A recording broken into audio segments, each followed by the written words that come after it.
So, timelines, the thing that drives Five Nights at Freddy's fans crazy, especially lunatics on YouTube like RK. But this isn't a FNAF video. This is a Kirby video. And while some people say that Kirby has no timeline, who are you gonna trust? The guy in charge of making Kirby games, or the guy who made this YouTube video?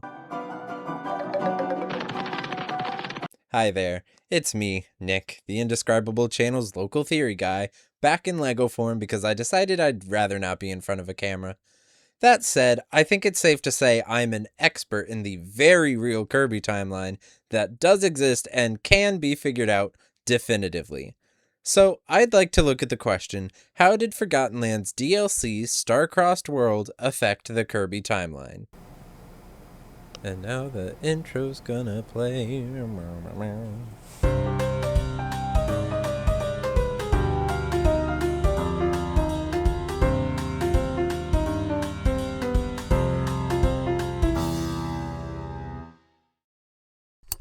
So, to start, let's quickly recap the timeline that we know from Forgotten Land. If you want it in more detail, go check out the full timeline video I made a couple years ago. It's probably due for an update by now, but I'm probably gonna wait for the next mainline Kirby game to come out before I do that. Anyways, to recap, in the distant past, there were the Ancients split between two factions, one magical, one scientific, living on the planet we now know as the Forgotten Land, with Halcandra being a potential second home, but that's not as relevant right now. At some point, the Ancients are attacked by Fecto-Elfilis, a being that is captured by members of the scientific faction, and designated as ID-F86. They conduct experiments for 30 years until an incident causes a new specimen to split off and escape, ID-F87, or Elfilin. By recreating Elfilis' space-time portal abilities, they create the Lore Starcutter and escape to a, quote, land of dreams, which, while I've seen debates over whether they literally mean dreamland or not, I'm pretty convinced that they do. I think they literally landed on planet Popstar and founded Dreamland. Skipping way ahead to the events of Forgotten Land, we know that Fecto Forgo takes psychic control of the Beast Pack and opens a portal to Popstar, causing everyone but Kirby to arrive in the new world. They build Waddle Dee Town, but after DDD and Meta Knight disappear, the town remains undefended and the Beast Pack begin kidnapping Waddle Dees, and nearly Elfilin too until Kirby arrives and we get to experience the main events of the game.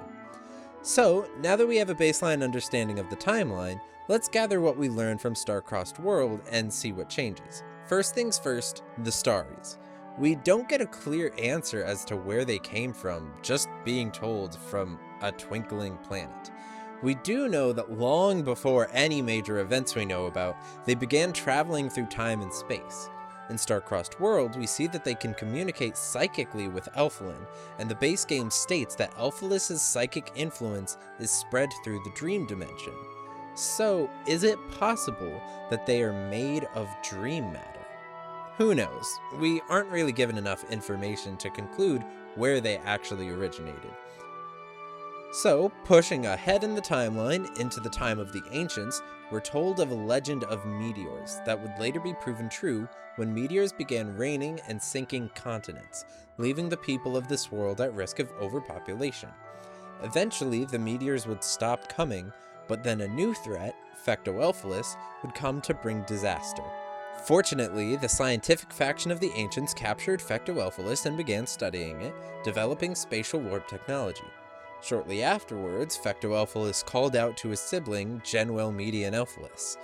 Though, as he made his way to the Ancients' home, in the form of the Star of Darkness, he was intercepted by the Starries, crystallizing him and throwing him off course and saving the Ancients. At least for now. 30 years later, during a new experiment, Elfilin would split off from Elfilis and flee from the Ancients. Now, the Ancients were closer than ever to disaster, but they reached a breakthrough in the development of the spaceship New World, a prototype that would be developed later into the Lore Starcutter. Around this time, another group of researchers were attempting to decipher a poem that was part of the legend of the meteors. However, the poem was deciphered not by a scientist, but a singer. This pop star... Hang on, could this be why Kirby's planet is called Popstar?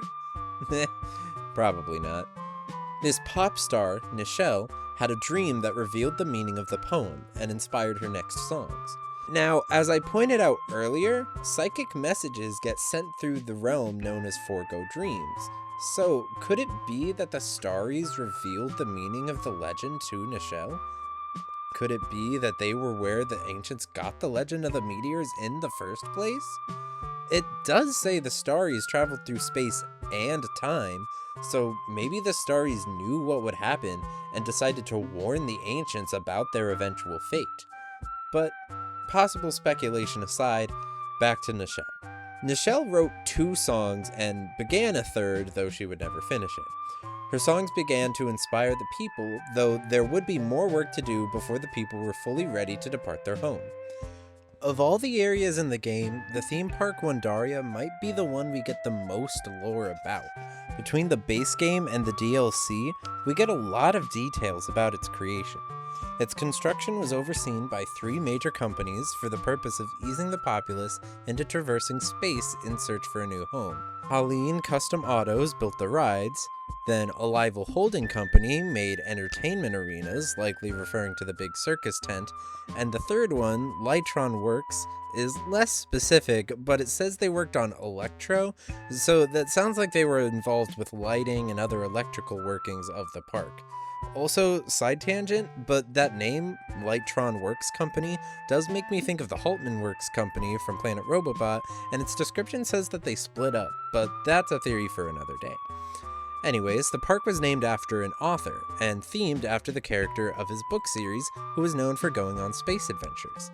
Once the park was finished, it was open to the public and played Nichelle's songs to prepare everyone for the journey, though a select few chose to stay, including Nichelle. We don't know what happened to those who stayed behind, but given that there's nobody around anymore, I kinda fear the worst. There's one more thing we do learn before the present day of Forgotten Land, and that is the fact that the Starries were the ones who sealed Galactonite. He's not stated by name, but I think it's safe to say this is who the game is referring to. So, does this mean that the Starries showed back up to save the remaining ancients from Galactonite? Did they know he was too dangerous? Or did the ancients summon the Starries to seal Galactonite? Honestly, we may never know, but it certainly wouldn't be the first time the Starries showed up to avert potential disaster. That brings us to the present, with Kirby's arrival. Now, the real question regarding the timeline is, when does the DLC happen in relation to the main game, and more importantly, the post-game? The meteor only shows up once you beat Goromondo, so it seems like most of Starcrossed World happens concurrently with the main game. So Kirby goes around rescuing Waddle Dees and Starries at the same time, rather than saving all the Waddle Dees, then saving all the Starries. But then there comes the question of the end game. Beating Fecto-Elfilis unlocks the end of Starcrossed World and Forgo Dreams at the same time.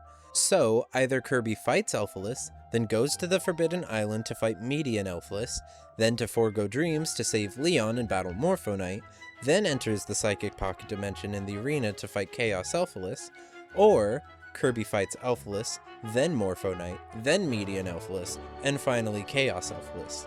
Since you can choose which one to play first, there's no reason that either one would canonically take place before the other, but personally, I'm going to go with the first order, since I prefer the narrative of Kirby claiming Morphonite's sword than taking that power straight to Chaos Elfilis, freeing the Forgotten Land once and for all.